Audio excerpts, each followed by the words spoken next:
good day sa lahat and sa lahat ng new subscribers. Salamat po.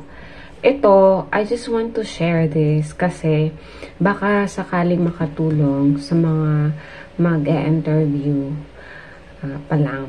As what I've said dun sa video ko about my timeline and my US interview sa US Embassy Manila experience, may nakausap nga ako na K1 fiancé din sa embassy. Nakausap ko siya when we are waiting to get called for the initial interview and also sa final interview. So, na-meet ko siya doon kasi magkatabi kami ng upuan while waiting for the initial interview about my case and hers, about them. And she asked me about mine as well. My fiancé, where did we meet? Nauna siya sa akin, natawag dun sa initial. Then ako, ang sabi niya sa akin before kami natawag, nung nakaupo kami, about sa divorce decree, kasi meron daw siyang group chat, nakasali daw siya sa isang group chat, na may nagsabi daw na kapag more than once daw na divorce yung fiancé mo, you need to bring the certified copy. Ang fiancé niya daw is 2 beses na na-divorce. So, dinala niya talaga yung original certified copy ng mga divorce decree. At kailangan talaga na alam mo yung reason ng divorce at yung mga pangalan nila just in case na tanawin ka ng consul. Pero daw, kapag isang beses lang daw na divorce yung fiancé mo, okay lang daw kahit scan copy. Kasi, sinabi ko kasi sa kanya na worried ako kasi baka matutuwan ako kasi wala akong original certified copy, yung may sealed talaga. 'Di ba? Sa akin kasi, yung kita ko yung sa akin kasi, scan copy lang from the certified true copy. Huli na nang naisipan ko na i-ask yung fiancé ko that times na i-send sa Pinas. Kasi hindi ko alam akala ko scan copy, okay lang. Pero which is okay naman talaga. Awa ng Diyos. Pero that time, sabi ko sa kanya, naku, kabado ako. Bakit? Kasi yung divorce decree ko, hindi scan copy, hindi siya original. Kasi yung original, hindi pa na-deliver late na sinend niya 5 days ago before my interview. Tapos, hindi pa nakarating kasi sa USPS niya sinend. Tapos, yung post office dito sa Pasay or Makati Central Office, hindi pa nade-deliver. Baka hanapin. Tapos, sabi niya, okay lang yan. Isang beses lang ba na divorce yung fiancé mo? Sabi ko, oo. Kung isang beses lang, okay lang daw yung scan copy. So, yun. Napanatag naman ako. Fast forward, natawag na siya, tapos ako, una na siya doon sa initial interview. Thank God, yung sa divorce decree, sinabi ng babae na, ng initial interviewer, sabi niya, hindi ito original. Sabi ko, yes, scan copy lang ma'am, from certified true copy. Sabi niya, yes, hindi siya certified true copy. I said, yes po. And, thank God, hindi naman niya ako sinabihan na we need original. So, okay. Ngayon, nakalagpas na ako sa, as about my birth certificate, kasi late registration ako. Na-registered ako 2010 na. Late registration ka, ma'am. No, 2010 ka lang na registered. Ano nangyari? I said, I'm sorry po. Napabayaan lang po ng aking parents. Tapos, okay. Tapos, binasa niya lang. Tapos, hindi niya ako hinanapan ng supporting documents. Kasi nga, di ba, kung late registration ka, baka kasi hanapan ka ng supporting documents gaya ng mga school records, certificates, Form 138, Form 137, baptismal. Yung baptismal ko, yung sa Baptist Church. Hindi yung sa baptismal talaga nung baby pa ako. Pero, hindi naman hinanap.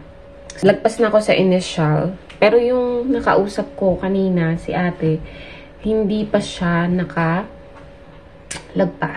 So, nauna pa ako sa kanya dun sa second step, which is yung fingerprint scanning. Pagkatapos, tapos na ako nag-fingerprint scanning, upo na ulit para maghintay ng tawagin sa final interview.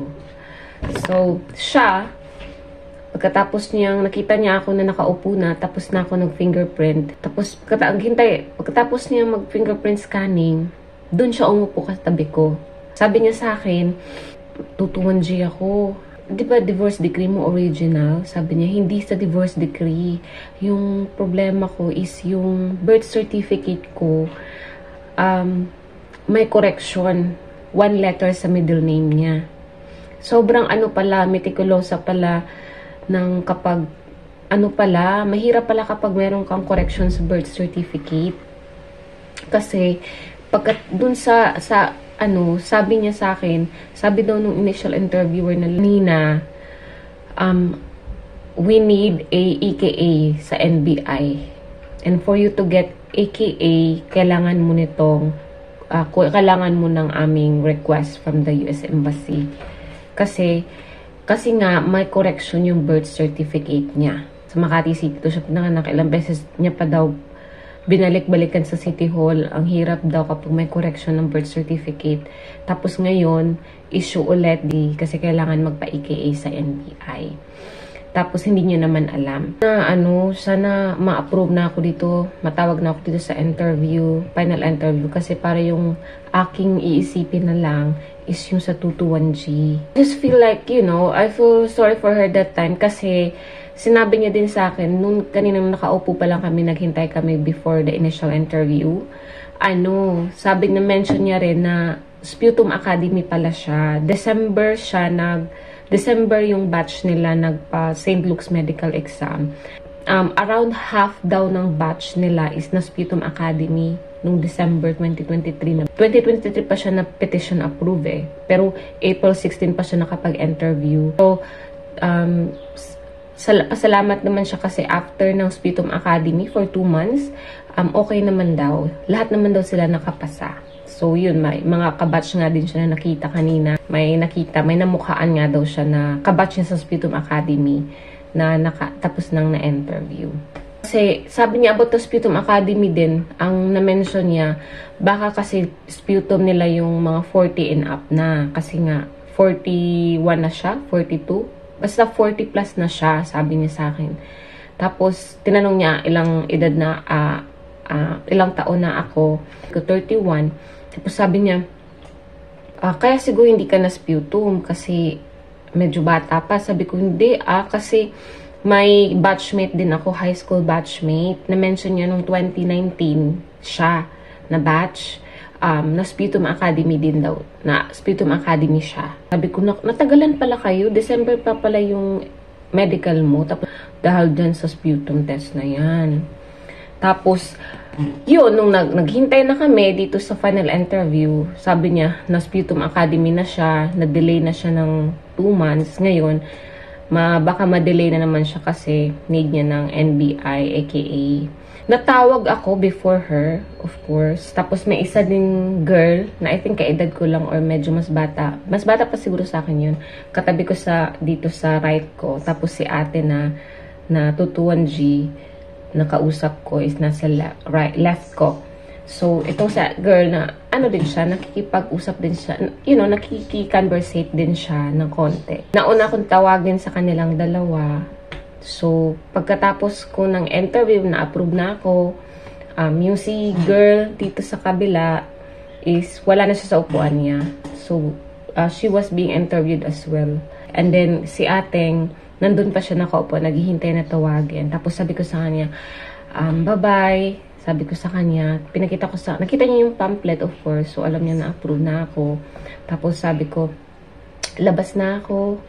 Tapos yun nga, nagsabi niya pa nga sa akin, maghintayan daw kami kung sino yung maunang makalabas. Maghintayan daw kami sa labas. Kasi para makuha naman yung account or number, or mag-picture daw kami.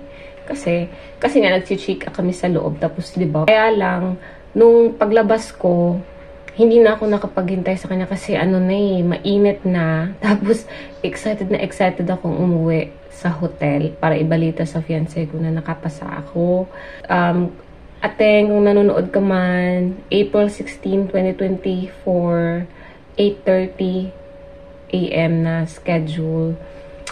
Kabatch tayo. Sana nandito ka na sa US. Kasi May 29 na. Na makita mo ako sa YouTube. Alam kong matatandaan mo ako. I hope andito ka na din sa US. Kasi, wala diba, bawal ang cellphones. Hindi gaya nung sa flight ko. Sa flight ko sa, from Manila to San Francisco. Tapos San Francisco to Philadelphia. May nakausap akong Pinay. Siya, nurse. Nurse siya, work visa siya. So, pareho kami, papunta din siya ng Pennsylvania. Yun, gusto ko lang i-share tong kwento ng aking nakatabi at nakausap na dun sa US Embassy na yung correction sa birth certificate, kailangan ng AKA sa NBI. Just basing this sa sinabi ng aking nakausap. Si Ateng, sorry, hindi na kita nahintay sa labas. Kasi excited na excited ako. At alam ko namang mapapasa mo yung interview. Thank you so much for watching, guys. Have a great day.